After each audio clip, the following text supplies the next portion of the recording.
También ha creado colecciones de libros que las hemos usado todos para acercarnos a las informaciones, como por ejemplo una colección que va sobre estudio histórico que se llama Albalate, o una que va sobre memoria, que es Los Pasos Encontrados. También junto con Juan Gómez Macías han creado colecciones de libros como la de Avalorios sobre poesía, o de narrativa como la de Paralelo 36. Y junto a este asunto de la guerra, bueno, de la República, la guerra, la represión, etcétera, hay otro tema en el que Antonio es un verdadero especialista, que es el andalucismo histórico. También es porque en San Roque tenemos la suerte de contar con figuras. Francisco Tubino, no sé si lo habéis leído, pero es increíble. Entonces todo ese mundo del andalucismo histórico, los orígenes del andalucismo, también lo ha estudiado. En algunas ocasiones en colaboración con su hijo, que como sabéis, pues lo tenemos ahí cogidito, que nos va a venir seguramente a principios de año, por febrero, por ahí, ¿no? Como periodista, pues también ha tenido una faceta importante, porque fue además presidente de la Asociación de la Prensa, también de la Radio Alameda. El gabinete de prensa del Ayuntamiento de San Roque lo ha llevado durante bastante tiempo, específicamente lo de los cursos de verano, pero también las noticias que se van generando en el ayuntamiento, etcétera, o en el municipio, también él da cuenta de esas noticias. Y luego también fue el director de una revista que se llama Revista LACI, que también fue muy interesante ese proyecto, que tenemos 4 números, ¿son? 4 números de la revista LACI, y es como muy abierta. Hay artículos de distintas disciplinas, ¿no? Y bueno, pues como periodista también ha escrito libros sobre la prensa en San Roque, por ejemplo, o periodista de pueblo, etcétera. Y bueno, como sabéis, pues también es cronista oficial de San Roque desde hace más de 20 años. He traído estos 2 libros, que los tenemos aquí en la biblioteca, porque específicamente van sobre el tema que hoy nos va a ilustrar. Pero en muchos de otros libros suyos también aparecen episodios relacionados con este asunto. ¿De acuerdo? Bien, pues esperemos que después tengamos un buen debate, porque el tema da para mucho. Bueno, pues buenas tardes, gracias Margarita por tus palabras, y bueno, gracias también por vuestra presencia después del día tan chungo que tenemos. Bueno, a mí me invitó Margarita a la asociación para hablar de esta cuestión de la guerra civil, principalmente del tema de la represión, y bueno, pusimos por título ese de Vísperas de la gran represión que tuvo lugar en San Roque en aquella fecha tan trágica. Bien, pues en esa víspera está marcada por la victoria electoral del Frente Popular, que hace que vuelvan los ayuntamientos de izquierda que habían sido cesados a raíz de todo el movimiento revolucionario de octubre del 34, y que prácticamente cesan a todos los ayuntamientos de izquierda, que eran los que habían ganado en las elecciones municipales. Ese retorno, además, está avalado por el gran triunfo que obtiene el Frente Popular en San Roque, que obtiene 3.148 votos por 482 del Frente Nacional. Y bueno, y finalmente la Falange, que solamente obtiene un voto en el municipio de San Roque. Destaco lo de un voto porque después veremos cómo la Falange crece como la espuma a raíz de la guerra civil, ¿no? Prácticamente en todo el territorio español. Antonio Galiardo toma la responsabilidad de la alcaldía, retoma, podríamos decir, y en un periodo muy corto, porque en mayo dimite, se cambia de domicilio, se ubica en La Línea y asume el cargo su compañero de Izquierda Republicana, Luis Ortega López, que ya venía ejerciendo de forma accidental, ¿no? Porque Antonio Galiardo ya llevaba poco tiempo, o sea, no le dedicaba el tiempo suficiente porque no vivía ya en San Roque. Siguiendo las instrucciones del gobernador civil, Ortega dispuso la recogida de armas sin licencia y la prohibición del tráfico de camionetas, que normalmente pues situaba a mucha gente para el tema de manifestarse o de desórdenes públicos. ¿Por qué? Porque estamos ya en un momento muy álgido donde hay casi un combate callejero por parte de los extremos. La Falange ha intensificado sus actos terroristas en prácticamente todo el territorio, y hay una respuesta también por parte de elementos de la extrema izquierda. Y entonces, pues claro, el gobernador pues manda de alguna manera que ese orden, esa seguridad se establezca. De la misma forma, se procedió a la detención de los derechistas de la localidad, que pasaron a la cárcel preventivamente. El gobernador añadiría después que se pusieran en libertad a excepción de los militantes falangistas, porque aquí dice que la Falange en marzo ya había sido suspendida por el gobierno, y José Antonio y los representantes de la jerarquía falangista habían sido detenidos. Conviene resaltar que en San Roque había tan solo 2 falangistas con carné, y que antes de caer preso José Antonio, el fundador de la Falange, Falange había obtenido en las últimas elecciones democráticas el 0,4% a nivel estatal, que suponía 46.000 votos.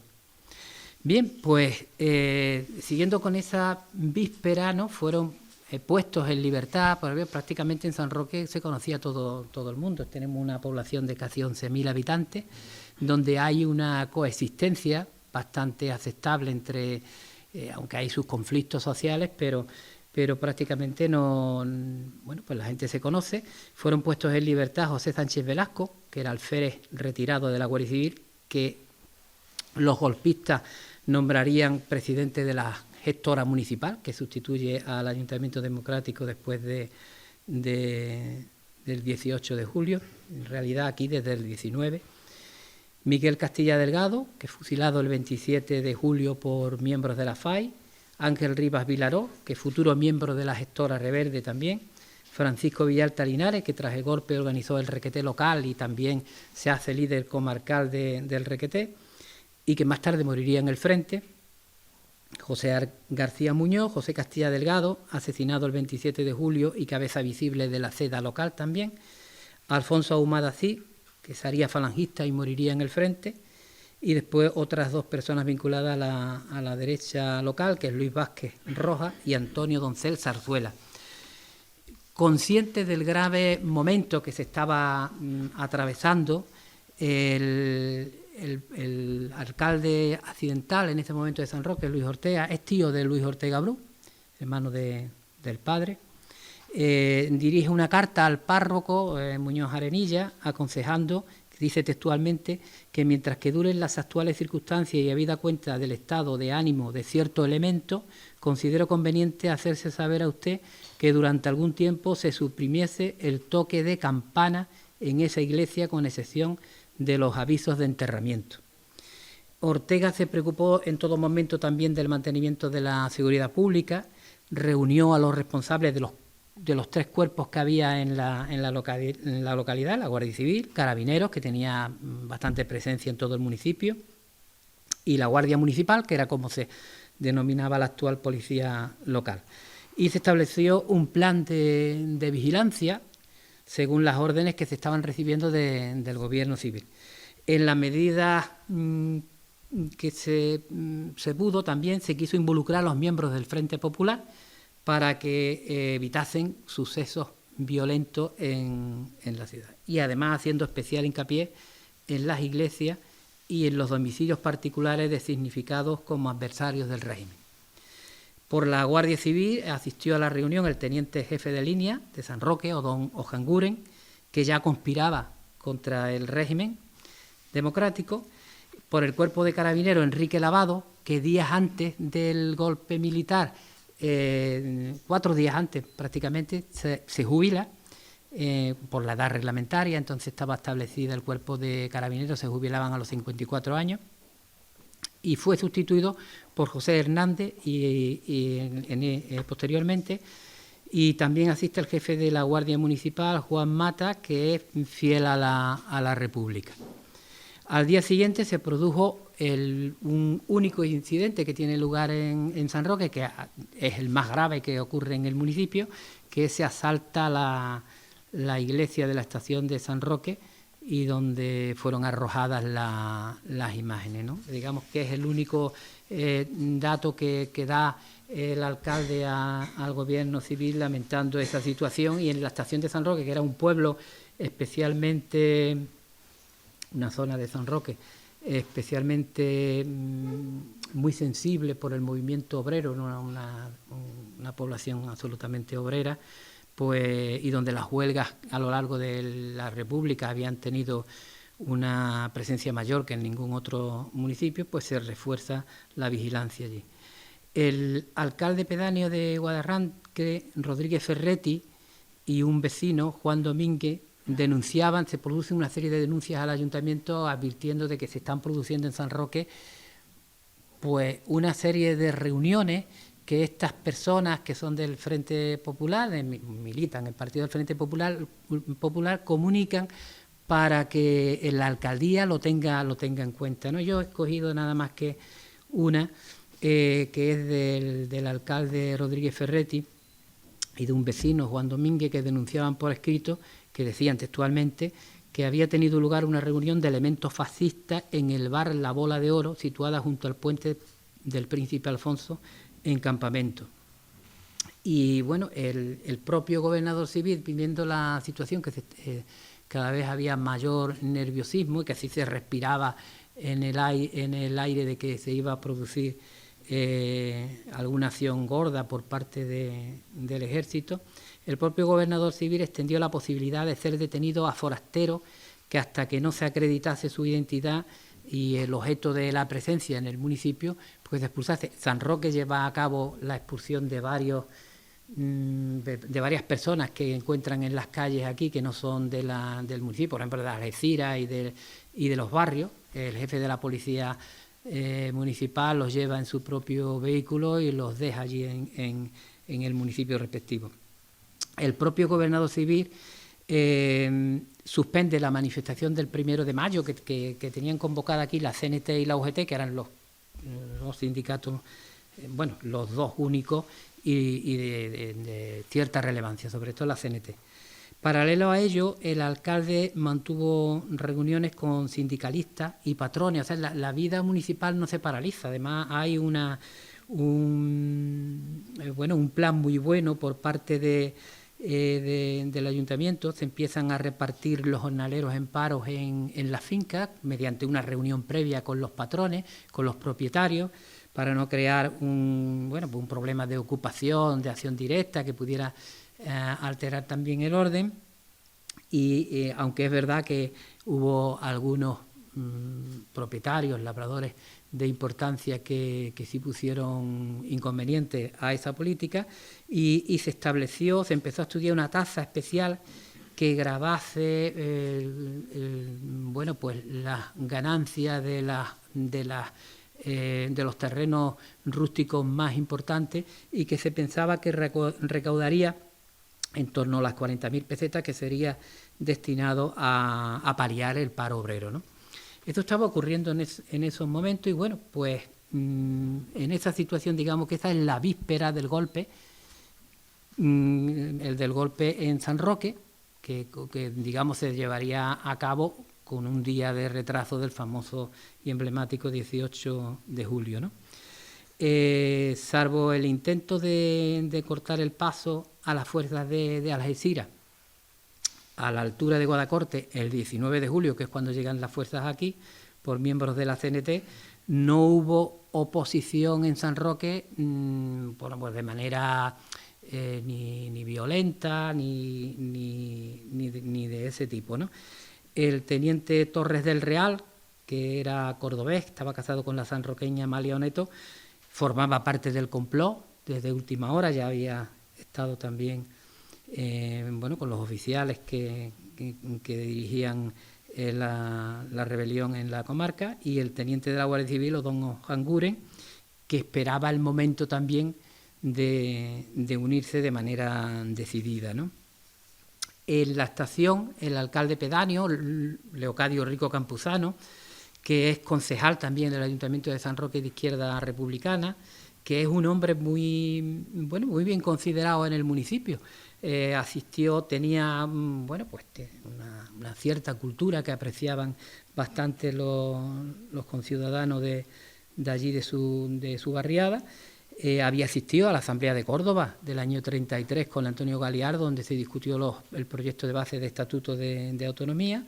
Mandó que se incautaran las escopetas de los elementos más derechistas de la barriada, donde tampoco hubo enfrentamientos.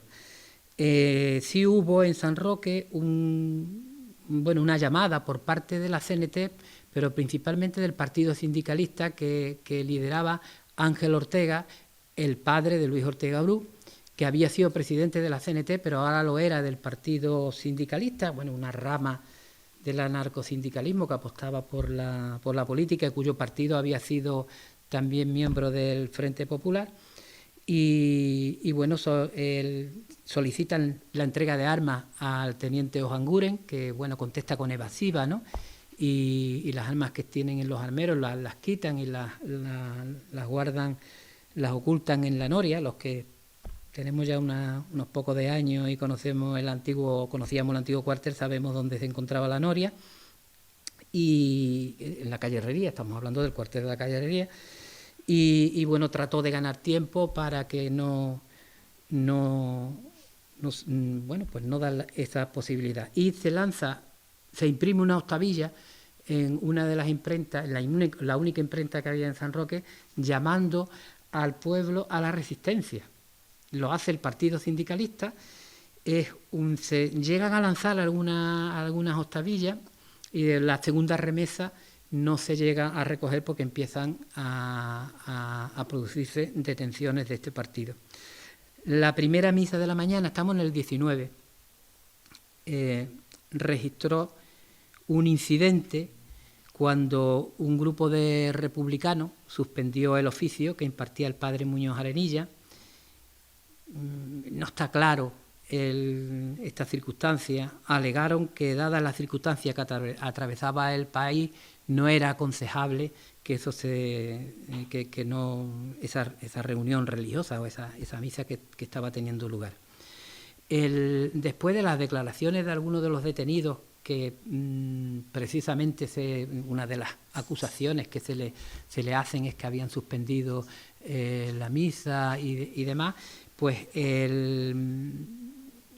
declaran que se había hecho con respeto, no coinciden con algunas de las personas que estaban allí, pero en cualquier caso esa misa pues se suspende, y es uno de los hechos más destacados de ese momento. El comandante de regulares, Amador de los Ríos, que después muere también en el frente, con el tabor de regulares número 3 de Ceuta, es el que ha llegado a decir, es el que se desplaza aquí a San Roque, porque aquí no se ha declarado el estado de guerra, ni el 19, ni hay pensamiento, no hay ningún movimiento militar. Los militares están a ver si aquí llega alguien que es el que les anime. Hay una cierta vigilancia del sector civil, de los sindicatos, con respecto a los militares, y los militares que están en los cuarteles manteniéndose a ver por dónde sale la cosa. Aunque los jefes militares, salvo el brigada Hernández, todos están implicados en el golpe. Todos forman parte de la trama golpista en el campo de Gibraltar. No se ha leído el banto de guerra, que lo hace el teniente Coloma en la Plaza Mártires de Jaca, que es la actual Plaza de Andalucía, y asimismo se ordena la presencia de todos los conductores civiles. Varios de estos conductores no se presentan y finalmente se van a Gibraltar. Yo llegué a tener contacto con algunos de estos conductores que pertenecían a determinados sindicatos. A las 3 de la tarde, el comandante de los Ríos, instalado ya en el cuartel Diego Salinas, telefoné al alcalde, a Luis Ortega, que permanece en el despacho,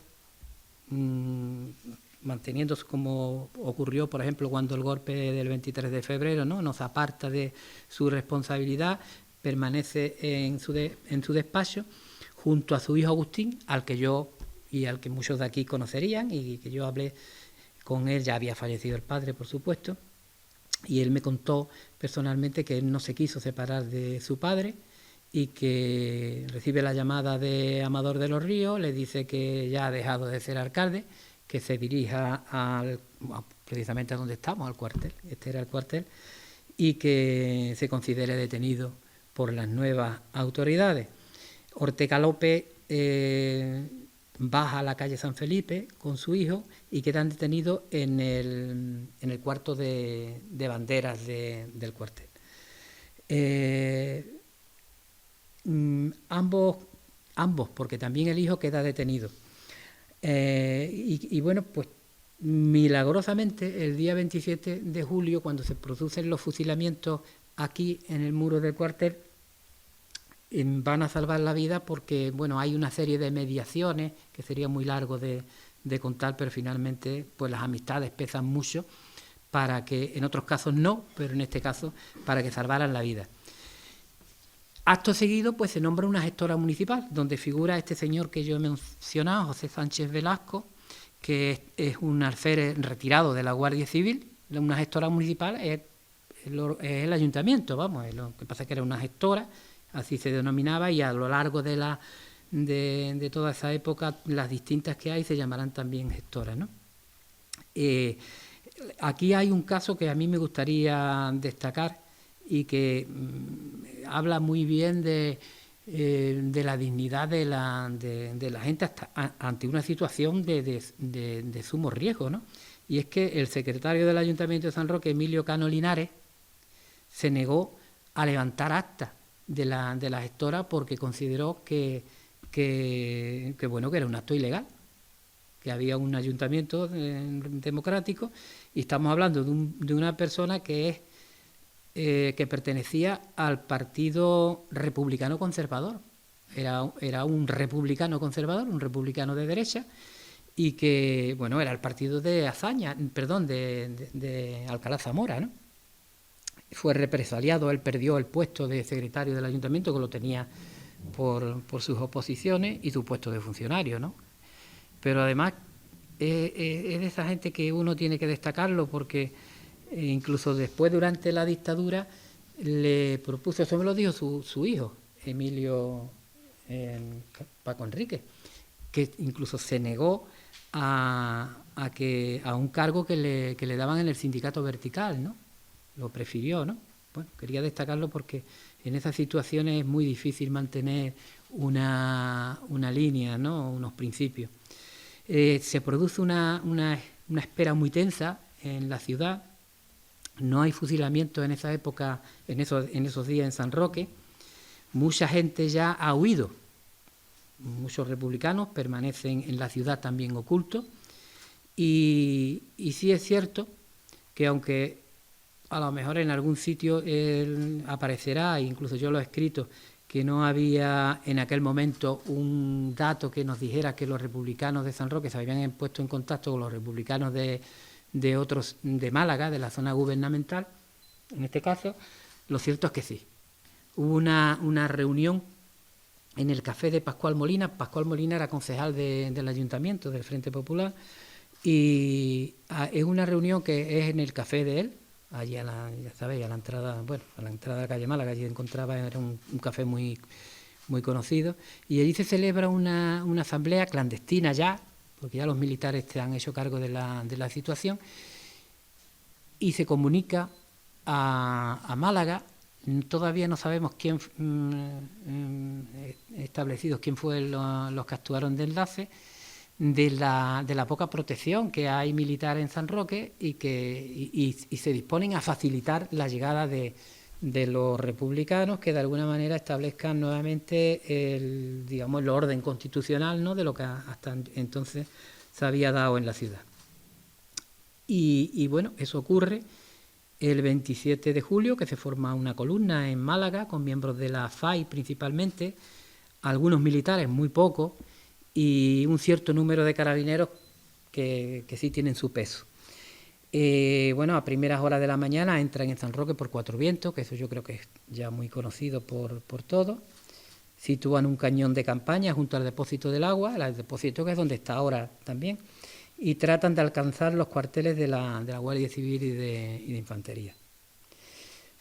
Con bastante desacierto en el disparo, no lo logran, y entran, digamos, las fuerzas que hasta aquí se han desplazado. Los atacantes tienen como objetivo rendir los cuarteles, el de la Guardia Civil y el de Infantería, donde nos encontramos. El brigada de carabineros que antes he mencionado, José Hernández, se muestra fiel a la República y de manera inmediata entrega el cuartel. Y bueno, pues sabemos las incidencias que ocurren en torno a estos dos cuarteles. El historiador Jesús Núñez ya lo ha mencionado también.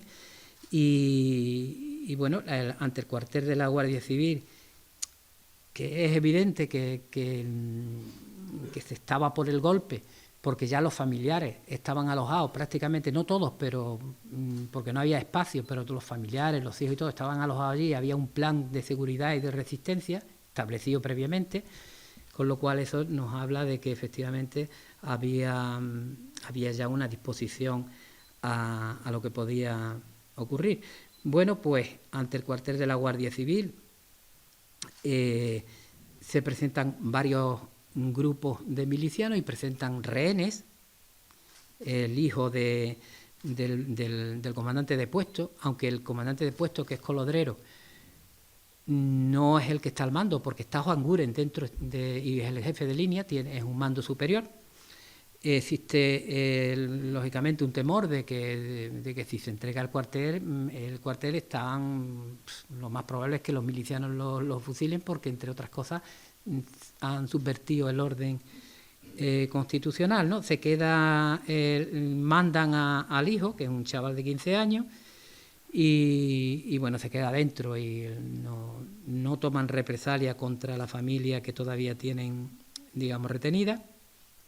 Después mandan al juez de instrucción, a Rafael González Lara, que también se queda dentro del cuartel, y bueno, pues inicia el ataque. Va un cabo de carabineros a la cabeza, muy cerca de la puerta, pues recibe un disparo, cae herido y demás. Hay un repliegue, hay un nuevo ataque que casi se penetra en el cuartel, pero Juan Guren coge una granada y la tira, dejando fuera de combate a los milicianos que se vienen. Ahí estuvo casi a punto de tomar el cuartel.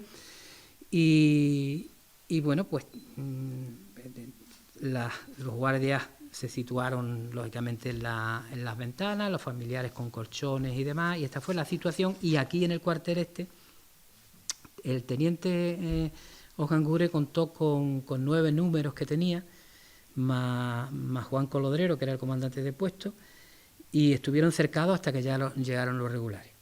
Y en el cuartel, aquí se utiliza como rehén a Ernesto Neto, que es el cuñado de Torres del Real, que es el que está defendiendo el cuartel, entre algún otro vecino de la localidad. Y se trata de traer también como rehén a Amalia Oneto, que es la mujer de Torres del Real. Pero rápidamente interviene Pascual Molina, a la sazón, como he dicho, concejal del Frente Popular, y se hace cargo de los detenidos y los dejan en el almacén a su protección, en el almacén del café suyo, ¿no? Además conozco de testigos de la actuación de Pascual Molina, que es otra persona con una enorme dignidad, ¿no? Aunque después lo condenaron a unos pocos de años de cárcel, pero bueno, yo sé de testigos como él, cuando traían a la mujer de la calle San Felipe hacia abajo, cómo se enfrenta a esas personas y a un grito de viva la República, y se hace cargo de los rehenes. No pasa absolutamente nada con ellos, y bueno, el párroco huye de la iglesia Y yo quiero destacar esto, porque esto al final se vendió como que fue el párroco el que le salvó la vida a Manuel Mariscal, que era conocido por el pobretón, que nosotros lo hemos conocido. Y efectivamente era el pobretón, era una de las personas más pobres de la ciudad, pero una persona con enorme dignidad, ¿no? Este hombre lo oculta en un camastro, haciéndolo pasar como un hermano suyo que está enfermo. Y los que hemos conocido el patio Corea, que era un todo casas caídas, ahí era donde vivía este hombre, en un sitio de absoluta miseria y de ruina. Y ahí le salva la vida, aunque después, bueno, pues se trató de vender que fue todo lo contrario. Desde la Telefónica, antes de ser ocupada, porque fue ocupada por un grupo de carabineros, la telefonista hace una llamada a la comandancia de Algeciras y bueno, comunica lo que está pasando aquí, que ha habido un ataque, que los cuarteles están cercados, etcétera, etcétera. Es una vecina que también hemos conocido y que su padre, que además estaba también inmerso en el golpe de Estado, se había retirado por la ley Azaña y bueno, pues muy proclive. Antonio Galiardo, poco antes también, en esas vísperas, le había mandado una carta a Martínez Barrio, al ministro Martínez Barrio, que además era amigo de él porque habían estudiado juntos y demás, y pertenecían a la masonería. Le había dicho que había que cambiar a los servidores, a las personas que estaban en la central telefónica, porque eran absolutamente proclives a lo que se avecinaba, ¿no? No se cumplió y al final, bueno, pues eso fue vital, esta llamada que se hizo, porque al mediodía aproximadamente llegan a San Roque las fuerzas de regulares que vienen de Algeciras, al mando del comandante de la Herrán, la segunda compañía del Pavía, que estaba allí, porque aquí había muy pocos militares, y un grupo de falangistas al mando del jefe de la falange de Algeciras, que este señor se llamaba Luis Granadino. Bien, pues eso, nada más que no hay prácticamente combate, porque nada más que producirse la entrada, por aquí entran en guerrilla, se desplazan en guerrilla por aquí, le abren el cuartel por aquí atrás, por la puerta falsa, que es el cabo Hernández, con el que tuve oportunidad de hablar, me lo contó cómo se produjo, no había habido nada, no había habido un enfrentamiento. Y prácticamente los milicianos abandonan los cercos del cuartel, que de aquí se estaba haciendo desde la Alameda muy mal, porque no había ni una coordinación militar. Yo hablaba con uno de los militares que venían y dice, bueno, pues que eso era imposible, que cada uno actuaba de una forma y que no había una coordinación en el ataque. Desde el Salón Alameda, desde el cine de Justo como lo conocíamos, ahí se situaron y de ahí estuvieron disparando y sin embargo pues no cubrieron el resto del cuartel, en fin. Esta es en esa misma confusión muere un comandante retirado que vivía en la calle El Sol, calle Coronel Cadalso, y a la altura de la entrada en la Plaza de Armas recibe un tiro de un marroquí. Es el comandante Francisco Blasco Ascune, que además viene a incorporarse al cuartel. Sin embargo, esa muerte se la adjudican a los republicanos, cuando es absolutamente incierto. Los marroquíes saquean las casas y los establecimientos de los republicanos. Cerca de los Olivillos matan a Bartolomé Mateo Berenguer y bueno, en distintos puntos, por ejemplo, en la casa donde yo he nacido matan también a la persona que allí vivía, a Bernardino Roero. Por nada, porque cuando entraban los marroquíes por allí, que habían detenido a algunos trabajadores de la panadería cercana, pues este hombre movió la ventana, parece ser que para pedir agua, según me dijo su hija, porque probablemente no sé si estaría bien de la cabeza, y recibió un disparo que lo dejó muerto. El grito de que vienen los moros constituyó un aviso de terror inmediato, ¿no? Y un salvavidas también para muchos, e incluso para personas de derecha que permanecían detenidos, ¿no? Pues como por ejemplo el antiguo alcalde monárquico Gundémaro Alcaide o el farmacéutico José Ahumada, entre otros, ¿no? Y al cabo de los años me enteré quién había realizado, era un empleado que se llamaba José Chicón, que era de la recogida de basura, quien se dedicó a anunciar por las calles a voces que vienen los moros, ¿no? Y pues a él le deben la vida muchísima gente en este pueblo. Luego supe que marchó a Málaga y tras la caída de Málaga fue detenido y estuvo preso en el cuartel de la Falange de aquí. Pero bueno, pues probablemente en agradecimiento alguien le abrió la puerta por la parte de la calle Málaga, el cuartel estaba en el Casino, que estaba en la calle San Felipe, y por ahí pudo huir.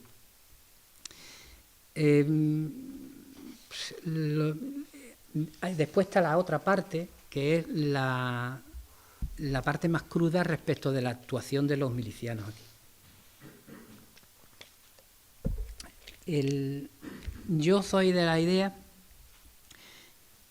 que no todos los grupos de milicianos actuaron igual. Después, analizándolo, cada grupo donde se situó en la población, ¿no? Pero al final todo el mundo pagó por lo mismo. Así, hay que decir que antes de la llegada de los militares de Algeciras, de la Falange de Algeciras y demás, se produjeron esas detenciones de las que yo también me he referido, y bueno, son fusilados, como todo el mundo sabe, en la calle, bueno, al final la calle Coronel Moscoso, esquina con la calle La Plata, varias de estas personas pertenecientes a la familia Castilla, principalmente, Castilla del Pino. Juan López Zafra, que era el secretario judicial, era su trabajo, y en la calle La Cruz, que no precisamente ahí entre esas personas que figuraban ahí, matan al presidente de las gestoras, a José Sánchez Velasco, que sí les había hecho con la pistola suya, les había hecho frente a la altura más o menos de donde está hoy la guardería Reina Juana, que ahí había como unos casarones y eso. Desde ahí le hizo frente a las milicias y lo detuvieron y lo fusilan en la calle La Cruz, un poquito más arriba de donde él vivía. Entre los fusilados también se hallaba José Castilla, que muere en el hospital. Castilla del Pino, su sobrino, lo cuenta en Pretérito Imperfecto, en las memorias, lo cuenta él, que llega gravemente herido y demás allí. Y lo cierto es que ese espacio, desde Cuatro Vientos hasta la calle La Plata, principalmente se convierte en un terreno absolutamente de muerte, ¿no? Cerca de donde han sido asesinados la familia Castilla, los regulares que ya han entrado en la ciudad dan muerte de un tiro en la cabeza a un joven sindicalista, muy conocido aquí, José Aguilar Sánchez, que todo el mundo lo conocía por libertario, y también cae el verdulero José Veragil, a quien sorprende con un brazalete rojo, que no tenía nada que ver con la política en absoluto, pero cuando entran los milicianos, pues reparten los brazaletes para que la gente se lo coloque, él se lo coloca y se le olvida que se le ha de quitárselo, y finalmente lo fusilan en plena calle Málaga los regulares. Con ese mismo brazalete le ataron las manos y lo mataron. La represión de las fuerzas rebeldes pues fue inmediata. El que no pudo coger un camión y se quedó aquí lo tenía claro, porque no tuvo ya posibilidad, no tuvo escape. En Cuatro Vientos, conocido también, en aquel momento se conocía también por el punto Cuatro Vientos. En aquella época residía Santos Castillo Toscano, era un republicano sin militancia política ninguna. Él no pertenecía a ningún partido, pero el nombre de un republicano, era incluso conservador.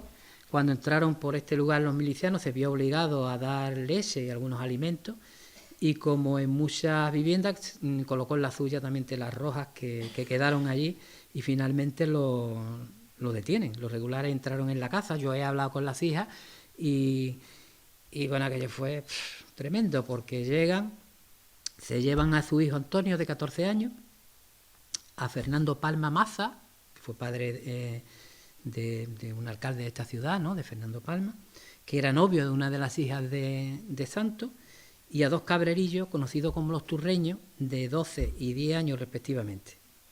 Pretendieron llevarse a las mujeres también, los regulares, y eso fue evitado por un oficial del ejército, ¿no? Si no, no sabemos lo que... Bueno, podéis imaginar lo que hubiese ocurrido. Al grupo unieron a un afilador que era de la línea este hombre y estaba alojado en una pensión cercana, la pensión Puñales que se llamaba. Los llevaron a pocos metros de la casa porque Santos Castillo vivía pues, aproximadamente donde está hoy el cuartel de la Guardia Civil.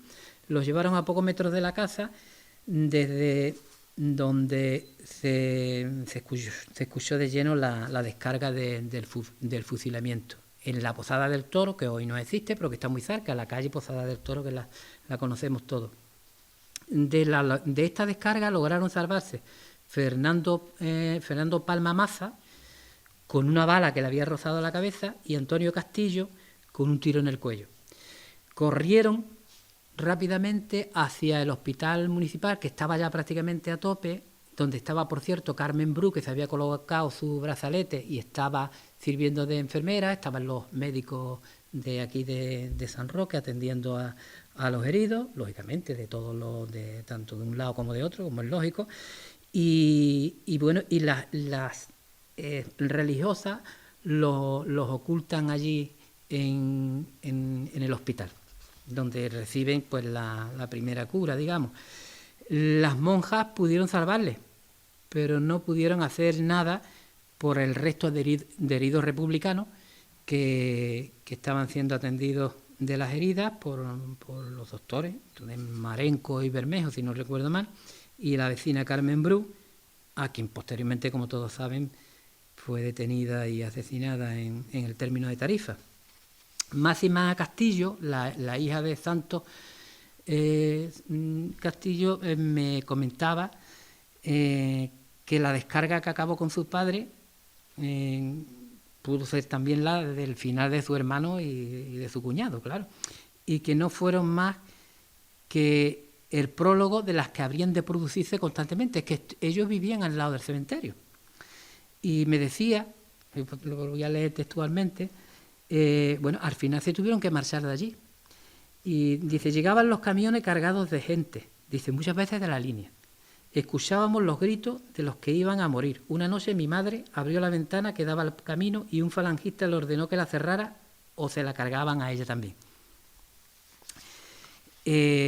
Otro fusilamiento importante en cuanto al número de personas fue el llevado a cabo aquí, en el Camino del Almendral, que aquí sí ya es de donde se salva Luis Ortega y su hijo, pero aquí matan, yo creo que fueron 11, lo que pasa es que no están identificados, pero creo que fueron 11.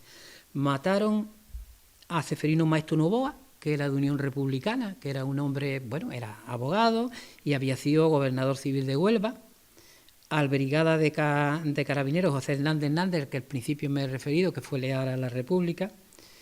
Bueno, el cuerpo de carabineros fue fiel a la República. Aquí en San Roque, el cuartelillo de la calle Carmen se opuso al alzamiento, que era el que él mandaba. No a Cier del Toril, que era mandado por un sargento. Dieron muerte también aquí a Ramón Segovia Canela, familia del cantador, ¿no? Familia, todos de izquierda republicana, y a los socialistas Benito Pulido Alba y Jerónimo Morata Parrado, que no hace mucho están buscando datos las familias. Yo le di algunos, los pocos que pude conseguir de este hombre. Y al vecino de Ideas Republicanas, sin adscripción política, Antonio López Ruiz, que es el padre de María López, que bueno, también alguna vez me he referido a ella, que pasó por un calvario enorme, ¿no?, por sus ideas republicanas y demás.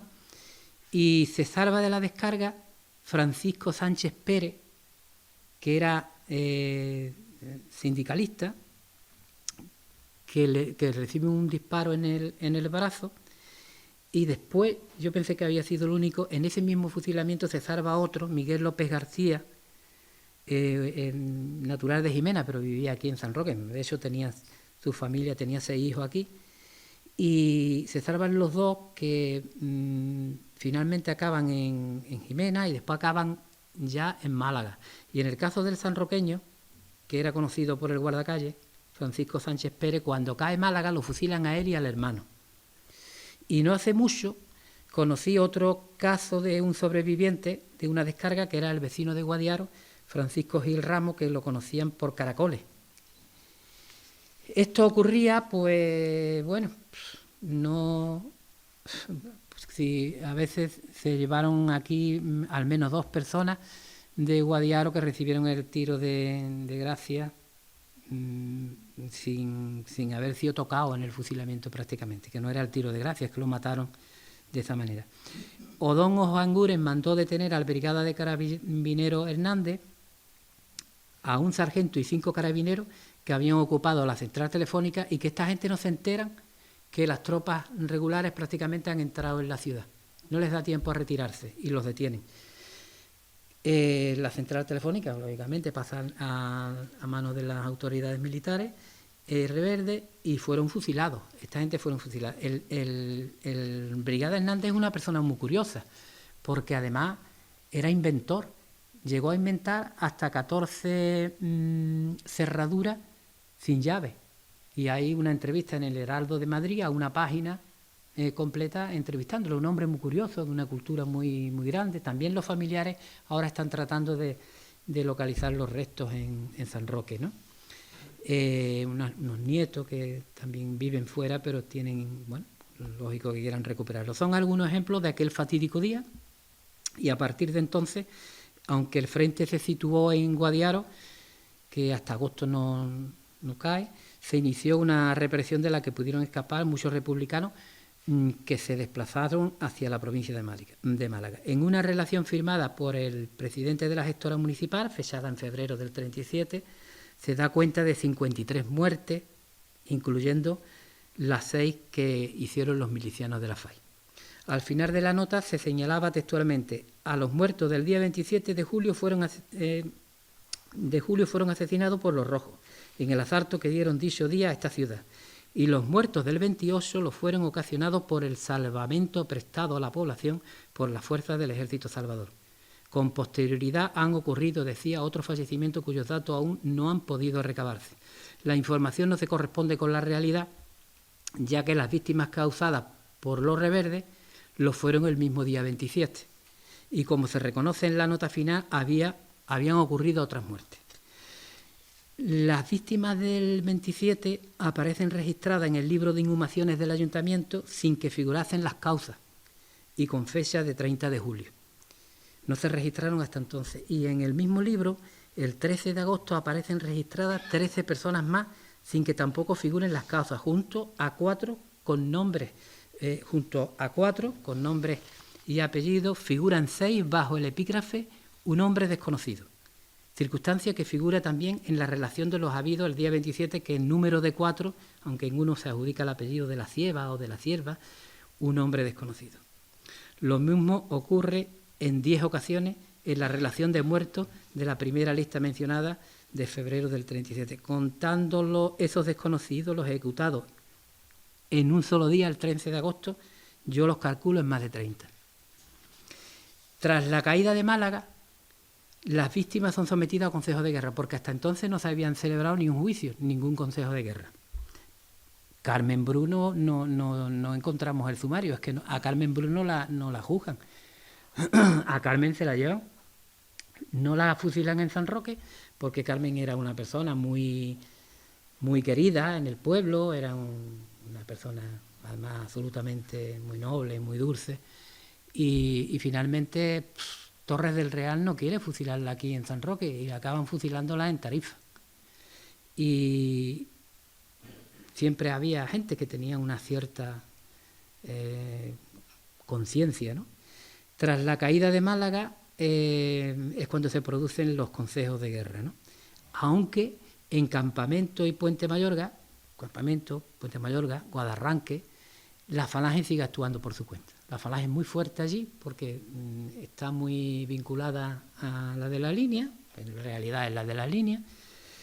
Y bueno, hay un consejo de guerra sumarísimo que en abril de 1937 condena a un montón de gente a muerte. Hay un montón de condenas, pero En este caso, me parece que eran 13, fusilan a Diego Moya Rojas, zapatero de 27 años, José Mena Ruiz, jornalero de 44, Francisco Pineda Ruiz, jornalero de 39, Antonio Salas Mendoza, policía municipal de 26, Antonio López Vidales, jornalero de 25, Antonio Salas González, barbero de 27, Alonso Pérez Espinosa, jornalero de 52 años, que se salva del fusilamiento y le pegan el tiro en la cabeza, José Doncelo Caña, de 29 años, jornalero, Antonio Montañez Díaz, jornalero de 38, María Castillo Corrales, de 27, Francisco Castillo Jiménez, jornalero de 33, Manuel Vázquez de la Chica, carpintero, de 24, Francisco Rueda Gil, de 29 años,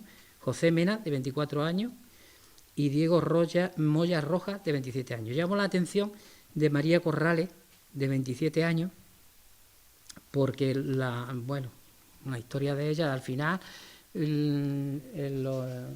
llegué a conocerlo uno de sus hijos, y él me conoció a través de lo que había podido leer y ya se pudo enterar. Aquello fue muy, muy duro porque la fusilan y estaba embarazada de 5 meses. Y hay un crimen especialmente execrable, que es el de la familia de Miguel Bermejo, propietario del Cortijo El Gordo, que había facilitado refugio y alimento a los vecinos de Guadiaro que huían de los regulares, de las fuerzas que entraron allí. Miguel Bermejo, el marido, con 38 años, María Pacheco, la esposa, con 36, y los hijos, Rafael, Francisco, Miguel y María, de 10, 8, 6 y 4 años respectivamente. Los cadáveres aparecieron en el campo. Este múltiple crimen fue atribuido a los republicanos, mientras que estos acusaron a los regulares que actuaron por venganza. La misma versión que mantenían los vecinos de Guadiaro, a los que tuve la oportunidad de conocer y conocían, porque conocían a esta familia y estaban muy agradecidas de la actuación. Sin embargo, el bando vencedor adjudicó las muertes a los enemigos, hasta el punto que el día 31 de octubre del 36 se oficia una misa en sufragio de los asesinados vilmente por los rojos, como recogía aquella esquela publicada. También sabemos que en la estación de San Roque, el 3 de febrero del 37, junto al cementerio, fusilaron al auxiliar de farmacia Diego Pitaluga y a sus hijos José y Francisco, respectivamente. Habían sido detenidos en Jimena y trasladados al término de San Roque. Eran miembros todos de Izquierda Republicana. En San Roque también mataron a Evaristo Ramos, masón, hombre liberal y auténtico humanista, que es muy conocido, a Juan Velasco Medina, venerable maestro de la Logia Laci, incluso al exalcalde pedáneo de Guadarranque, Eugenio López Rojas. Bueno, digo incluso porque Eugenio López Rojas había sido alcalde durante el bienio conservador, el que se llamó bienio negro, ¿no? Sin embargo, pues lo acaban matando. Allí me comentaba un señor mayor ya que falleció que se limitó a una discusión con un falangista, que ya sabemos quién es el falangista, en una taberna, y llevó a su detención y a su posterior fusilamiento. De un hombre que no había tenido nada, ni formaba parte del Frente Popular ni nada. Y es que me he referido a Puente y Campamento porque allí la autoridad la ejercía el jefe de la falange, alférez retirado del ejército, Justo López Rodríguez, que fue una persona sanguinaria en toda la extensión de la palabra. Sembró el pánico hasta el punto de que nadie quería cruzarse con él por la calle. Mataba por matar. Los grupos que él mandaba destacaron por su violencia. Eran hasta el punto de que 2 falangistas cortaron la nariz y las orejas de uno de los ejecutados y, gastándose de la hazaña, los arrojaron en el bar de los 3 hermanos, que sí, el bar de los 3 hermanos existía también, y Justo López los felicita por escrito. Y eso consta en todo el proceso que le levantan. Una de las víctimas fue el vecino de la colonia de Puente Mayorga, Andrés López Jiménez, que le conocían por Patarra. Era un hombre muy popular, que participaba en los carnavales y demás. Y que lo sacaron de su casa, lo ataron y lo llevaron andando, tirando por un caballo hasta el cuartel de la línea, y a la familia no supo nada más, y así me lo comentaron sus hijas. Sus acciones figuraron hasta qué punto eran tan criminales que se filtra a la prensa internacional a través de Tánger. Y aquello hacía un especial daño a los sublevados, ¿no? La situación de Justo López empeoró cuando llegó, se sentía tan seguro a proferir insultos contra Queipo de Llano, contra el jefe del Ejército Sur, que conocido como el Virrey de Andalucía. Y a ello se unió una denuncia del alcalde de Campamento sobre el enriquecimiento que había tenido a costa de las víctimas, pues ya contaba con 3 casas y una de ellas de lujo. El propio Requeté de la zona denunció al brigada y se acusó a Justo López de incluir en el grupo que iban a fusilar a Emilio Borrego, hombre conocido en el municipio, que se dirigía a San Roque, estaba con una familia en Campamento, el camión que viene con la gente a fusilar para frente de los 3 hermanos, y este hombre con toda inocencia dice: ¿me podéis llevar hasta San Roque? Él lo mete en el camión, lo lleva hasta el cementerio donde iban a fusilar los otros y acaban fusilándolo. Entonces, eso está en el expediente de esta persona. Como digo, entraron a nivel internacional, se conoce, y finalmente lo detienen. Lo detienen y es que es increíble porque es que es el exponente más claro del crimen en toda la zona, en todo el campo de Gibraltar. Es verdad que junto con él hay otra gente que destacan, ¿no? Que son personas que bueno, con esa mala sangre actuaron, pero él fue el que más seguro se sintió, el que estaba por encima de todo. Y bueno, pues se permitía pues criticar al propio Franco, al propio cuando estaba bebido en los bares, y finalmente acaba fusilándolo la propia dictadura. Es un caso curiosísimo, vamos, no conozco otro. Y después, bueno, hay otro elemento que yo creo que es fundamental en la represión, sobre todo de los masones, que es Griffith. Emilio Griffith es un personaje del que todavía incluso están escribiendo artículos a nivel de prensa nacional y demás, y todavía no se ha aclarado realmente quién era. Emilio Griffith era miembro del Cuerpo de Investigación y Vigilancia, que era la policía secreta. Y estuvo destinado como escolta del ministro Martínez Barrio, que, bueno, como se sabe, fue gran maestre de la masonería. Y esto le permite a Griffith tener acceso a mucha información sobre los masones. Y eso va a generar una serie de detenciones de masones de toda la comarca, puesta en marcha por él, ¿no? Pero este es un personaje también siniestro, que parece ser que actuaba de agente doble de Inglaterra. Fue detenido y murió en extrañas circunstancias también. Pasó detenido a Sevilla, y muchos dicen que murió en Sevilla en la detención, otros dicen que fue trasladado a Salamanca y allí lo matan. En fin, el caso es que es otra persona completamente siniestra para San Roque y para toda la comarca, porque era el delegado, se transformó en el delegado de Queipo de Llano en toda la zona. O sea, mandaba más que todos los alcaldes, mandaba más que todo, era el que mandaba.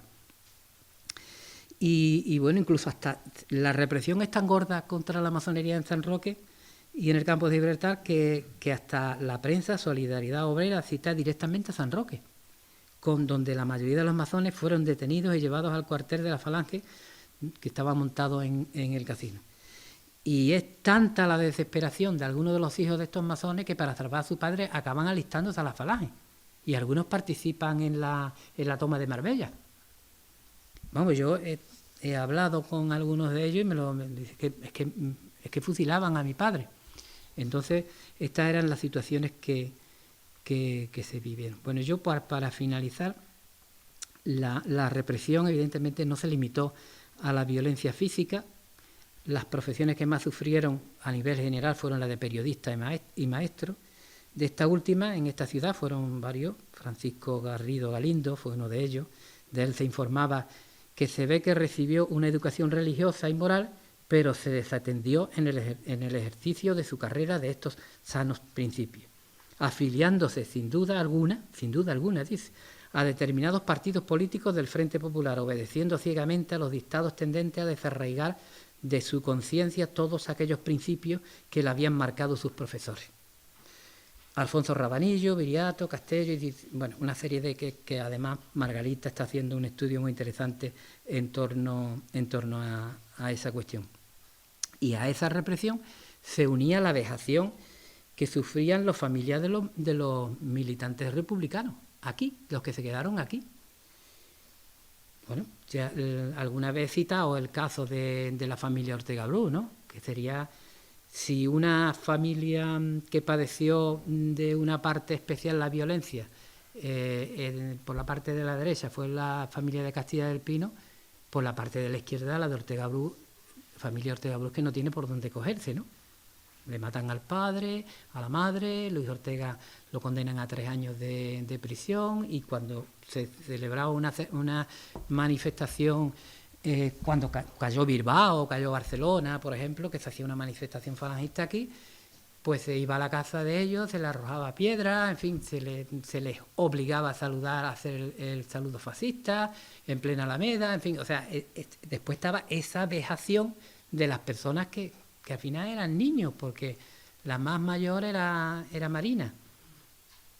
La represión en estos aspectos fue también, creo que hay que destacarla también, ¿no? Y sirviéndome de los informes emitidos desde el ayuntamiento y teniendo en cuenta que en la posguerra española se vendió el papel del archivo, que se consideró en un momento dado de poco valor histórico, porque claro, había la escasez que había de papel, de celulosa y de todo, desaparece una documentación muy importante. Y también desaparece, ya en una época más cercana, cuando se produce la transición política, hay una quema de documentos aquí también, de la que no se ha hablado mucho, pero que se produce en la Secretaría Local del Movimiento, y que desaparecen fichas y desaparecen muchas cosas, pero claro, son documentos que se han perdido ya. Después, bueno, la incautación de bienes alcanzó también no solamente a la pequeña burguesía de izquierda, sino a gente, a familias de los más humildes, donde se lleva un ropero, por ejemplo, o una cosa de decoración, además que vienen los listados, o sea que no es... Y después también la inhabilitación de gente, bueno, pues de la talla, por Antonio Gallardo, que era un abogado de enorme prestigio, ¿no? Porque fue además uno de los actuantes políticos en el proyecto de estatuto de autonomía, y por falta de incorporación a fila en el Ejército Nacional aparece también un número de vecinos importante, y de juicios militares en activo conté cerca de 50. Hay más de 60 informes sobre prisioneros procedentes de batallones de trabajadores. Todavía en 1942, cuando se redacta un plan de evacuación de San Roque, porque se pensaba participar en la Segunda Guerra Mundial, en la cárcel de San Roque, que estaba como sabéis, en Los Cañones, había 134 personas hacinadas. Yo las he contado una por una, y estamos hablando pues del año 42. En una lista confeccionada de 1938 aparecen más de 300 personas que huyen a la zona republicana. Es una lista que hace la alcaldía con premura, sin información real y consecuentemente incompleta. Incluso aparece Carmen Bru como que se ha ido a la zona republicana, y Carmen Bru ya había sido asesinada al principio de la Guerra Civil. Según el libro de refugiados en Marbella, tan solo en diciembre de 1936, que habían transcurrido la mitad de año de 6 meses, se hallaban en la ciudad 698 adultos de San Roque. Entre ellos estaba tu madre, Esteban, y mi padre. Y había más de 200 niños. Yo extendería mucho más de 200 niños en una situación de refugio, en Marbella nada más, que no todo el mundo se situó en Marbella. En cualquier caso, fueron muchos los que huyeron, y bueno, aquella parte de esos sanroqueños forman parte, decía, valga la redundancia, también de la oleada de civiles que hoy es conocida por la desbandada, que es cuando cae Málaga, donde se habían situado muchos sanroqueños y donde miles de personas mueren por los bombardeos de la aviación y de la Marina Reverde disparando contra los civiles. Pero si una población importante sufrió en alguna medida la represión, ya decía la que permaneció aquí, ¿no? Aquellas manifestaciones famosas que eran coronadas con discursos de las nuevas autoridades, con el párroco, ¿no?, a la cabeza, eran ajenas al pueblo. Si veis alguna foto que se conserva de aquella época, hay muy poca participación de la gente. No solamente por el miedo, sino porque es que si no la mayor parte de la población, una parte importante de la población estaba fuera. San Roque tenía una tradición republicana y liberal muy importante, que tiene lugar a todo lo largo del siglo XIX. Y siempre que había unas elecciones con el mínimo tono libre, ganaban los republicanos o ganaban los liberales, y siempre esa era la tendencia que había en San Roque. Y después, bueno, San Roque tuvo la humillación de contar a la Legión Cóndor alemana aquí, que estaba en este mismo cuartel, la Academia de Sargentos Provisionales, que hasta en la Alameda hubo un monumento dedicado a Mussolini y a Hitler, ¿no?, una especie de monolito. Bueno, no sabemos con exactitud la cantidad de gente que muere en San Roque. Pues en San Roque, de los que no se sepan, ya hay catalogado más de 100 personas por el lado republicano y 6 personas por el lado de la otra zona.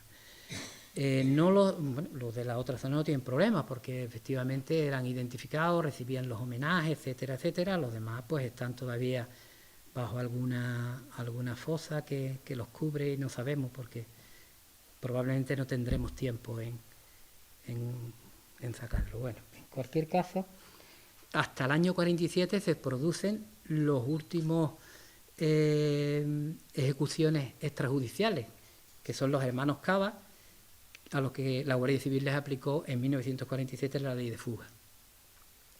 Castilla del Pino habla de más de 200. 150 decía el Congreso Internacional de Historia y Memoria. Yo, al menos los localizados por mí, se acerca a esta última cifra, no se acerca, ya supera en los 100, pero me temo que puede ser superada con creces. Porque ya situamos a San Roque, probablemente, si no en la población, la que sufrió más represalias en cuanto a víctimas mortales de toda la provincia. Y probablemente sea de alguna de Andalucía, sin contar las capitales. Y bueno, y si a ello unimos, que ahí nos vamos a perder, los presos de la terrible compañía de castigo de Sierra Carbonera, pues ahí ya muertos de hambre, de enfermedad o asesinados de un disparo. Yo tuve la oportunidad de contactar con gente que había estado ahí. Normalmente era gente del PSUV de Cataluña, del partido del PSUV, que ya no existe, pero sí que contacté, que se encontraban en Francia exiliados, y tengo escritos de ellos y me contaban. Eso quizás merezca una investigación aparte, no la realizaré, pero habrá gente que esté más preparada y la puedan hacer. Y bueno, me hablaban, que después me coincide con otros que me cuentan la misma. Yo he procurado siempre contrastar esas historias, de uno que intentó fugarse y lo atan a un palo desnudo y aparece muerto de frío. Vamos, historias absolutamente tremendas. Entonces, ya digo que una represión terrible recordada por distintos historiadores recientemente, con ocasión de algunas declaraciones que incluso un político conservador hizo, ¿no?, afirmando que la guerra había sido una pelea entre abuelos, bisabuelos, banalizando aquella tragedia. Se recordó que aquella tragedia costó 600.000 muertes en la guerra, y finalizado en la guerra hasta 1946 se fusilaron a 50.000 personas de manera extrajudicial. Luego se creó un entramado legal, como decía, para poder legitimar la rebelión y legalizarla. Tan solo en enero de 1940, según las cifras oficiales de estos historiadores, había 270.000 presos políticos, de los que más de 4.000 murieron por enfermedad y condiciones extremas. Se crearon 300 campos de concentración por los que pasaron 500.000 de personas, que se dice muy pronto.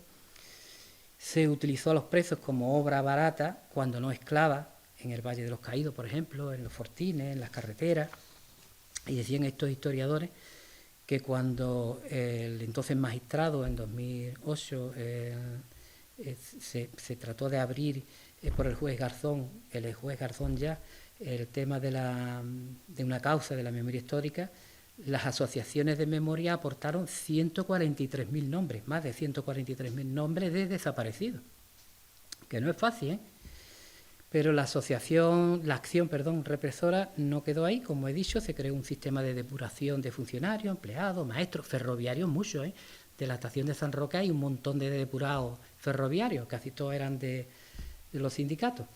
Se incautaron los periódicos republicanos, se depuraron a periodistas, algunos fueron fusilados, se persiguió la lengua vasca, la catalana y la gallega, que se prohibió. Se extendieron multas incluso sobre personas que ya habían sido fusiladas. El caso más famoso es el de Blas Infante, ¿no? Que tuvo que pagar a la viuda una multa cuando se sabía que había sido fusilado. Se incautaron bienes, como he dicho, se impuso la censura y se relegó a la mujer a las tareas domésticas, al cuidado de los hijos y a la satisfacción del marido. Esa ha sido la realidad. Las personas LGTBI fueron perseguidas y se le aplicó la ley de peligrosidad social y en definitiva se quiso imponer una limpieza ideológica, haciendo desaparecer en este país la población de izquierda. Se pretendió con todo el esfuerzo. Y bueno, yo no quiero extenderme más, porque es que el último testimonio que a mí me facilitaron fue uno de los jóvenes que se ocultó tras la matanza del 27 de julio. Yo creo que ya este libro, pues habría que ampliarlo porque van apareciendo cada vez más cosas. Que me estuvo comentando y dejó escrito cuando huía ya, se ocultó, pero cuando huía vi muchos montones de tierra movida al pasar por el cementerio. Iba camino de la zona gubernamental, señalando que allí había varios cadáveres, algunos hasta asomaban alguna pierna o brazos por encima de la tierra que apenas los cubría. Esto lo escribió uno de ellos. Pero yo no me quiero extender, pero es que fue tan imponente que hasta antes había hablado del alcalde de Guadarranque, pues de José Pérez Delgado, que en la masonería era conocido por Demófilo y como Demófilo lo conoció todo el mundo en San Roque, que además militaba en el Partido Radical de Lerroux, acaba en la cárcel, que además este hombre, que fue muy valiente, fue el que evitó que el nazareno se lo llevaran en el año 55, pero además tuvo el coraje, porque claro, no lo podían detener porque coincidía el nombre y los apellidos con otro masón, y consideraban que habían cerrado el caso. Y Demófilo, que además era un hombre, pues era creyente también, fijaros el informe que le hacen. Dice, pertenecía y militaba en la masonería, eso sí es cierto, cuyo apodo es el nombre simbólico que usaba Demófilo, dentro de esta asociación. También militaba en el partido de la UGT, y en la CNT, o sea, en los dos. Además, en el Partido Radical Republicano, que sí es cierto, de centro-derecha, de Lerroux. Si bien este individuo, cuando las últimas elecciones estuvo trabajando por la mañana a favor de las derechas, y en cambio después por el Frente Popular, cuando él fue apoderado del Partido Radical. O sea, pero es que estos informes al final le costaban la vida a una persona.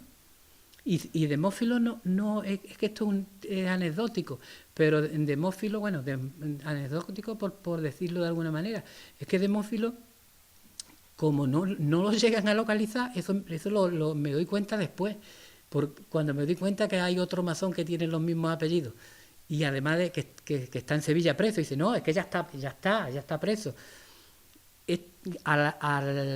Al dirigir los mítines que se organizaron aquí en el año 55, que ya tuvo valor este hombre, para que no se lleven el nazareno, se dan cuenta de que quién es este tío que está alterando el orden aquí. Y entonces se dan cuenta de que es él. Y entonces cogen y lo procesan. Pero ya ha pasado un montón de años, porque eso ya no ocurre hasta el año, en el 55 fue lo del Nazareno, pues años posteriores, ¿cuántos se dan cuenta? Que le ponen una vigilancia y dice, este es el que no hemos localizado. O sea, y era un hombre de derecha, republicano de derecha, de centro derecha, ¿no? Por eso digo que bueno, que es una historia dramática. Y bueno, pues nada más. Una cosa era los prolegómenos de todo lo que ocurrió y después de lo que ocurrió. Y hay un trabajo por delante que lo están haciendo las asociaciones memorialistas y que bueno, pues que ojalá haya suerte, ¿no? Es lo único que os puedo decir. Perdonad si me he extendido mucho, pero bueno, pues nada. Muchas gracias.